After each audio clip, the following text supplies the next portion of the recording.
আজকে বানাবো আম দিয়ে পটলের রেসিপি। এখানে আম নিয়ে নিয়েছি আর এখানে নিয়েছি পটল। পটল ছাড়িয়ে দেব।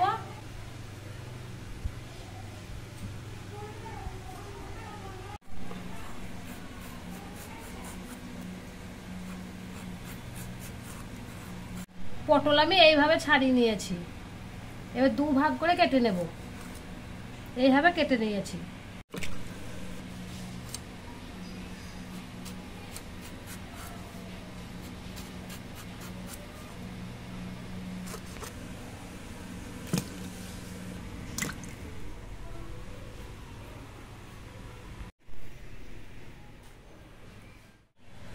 আম কেটে নেব।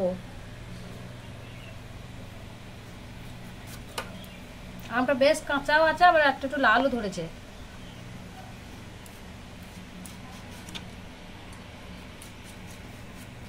আম খুব সুন্দর করে ছাড়িয়ে নিয়েছি, এবার কেটে নেব।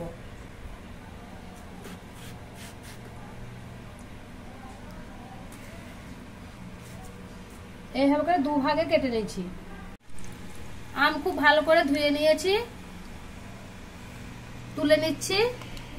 এখানে কিছু গোটা মশলা নিয়ে নিয়েছি আম পটলের রেসিপি বানানোর জন্য। এখানে নিচে গোটা গরম মশলা, গোলমরিচ, সাদা সর্ষে, ধনে, জিরে, এই কটা ভেজে নেব।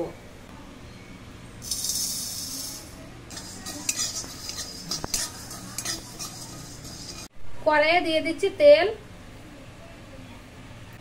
তেল খুব ভালো করে কড়াইয়ে লাগিয়ে নেব। দিয়ে দিচ্ছি তেলের উপর অল্প হলুদ, দিয়ে দিচ্ছি কেটে রাখা পটল।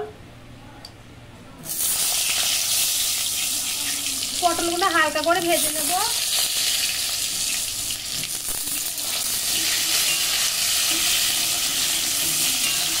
এখানে পটলগুলো ভাজা হতে থাক, আমি এদিকে শুকনো মশলা কটা বেটে নেব। ভেজে রাখা মশলাগুলো বেটে নিচ্ছি।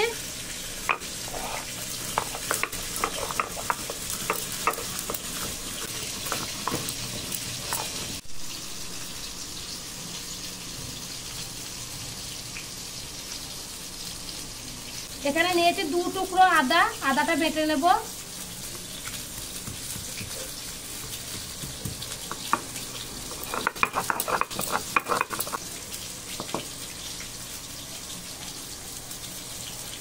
ভাজা হয়ে গেছে, তুলে নিচ্ছি।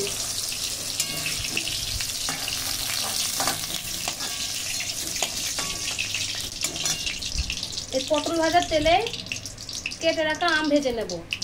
দিয়ে দিচ্ছি কেটে রাখা আম।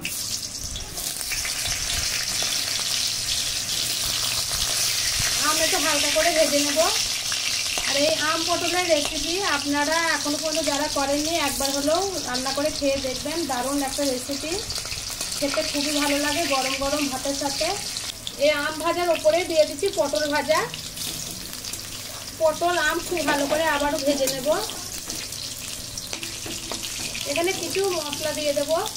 শুকনো লঙ্কা, তেজপাতা, 5 ফোড়ন, দারচিনি।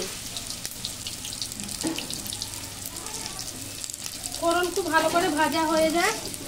আম পটল ফোড়নের সঙ্গে খুব ভালো করে নেড়ে নিয়েছি। দিয়ে দিচ্ছি টমেটো বাটা, দিয়ে দিচ্ছি আদা বাটা। খুব ভালো করে নেড়ে নেব যাতে টমেটো কাঁচা গন্ধটা না আসে।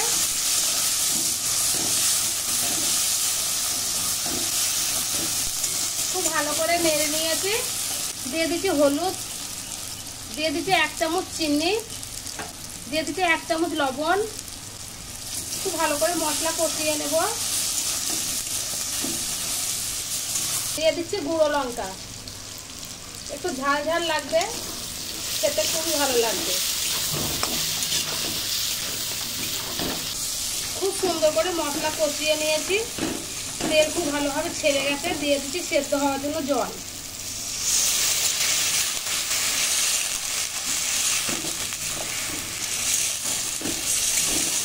আম পটল সেদ্ধ হয়ে গেছে, দিয়ে দেবো ভাজা মশলা। দিয়ে দিচ্ছি ভাজা মশলা। আজকে অল্প সময়ের মধ্যে কম খরচে বানিয়ে ফেললাম আম পটলের রেসিপি। আম পটলের রেসিপি রেডি। এই দেখুন বন্ধুরা, আমি এইভাবে বানিয়েছি আম পটলের রেসিপি।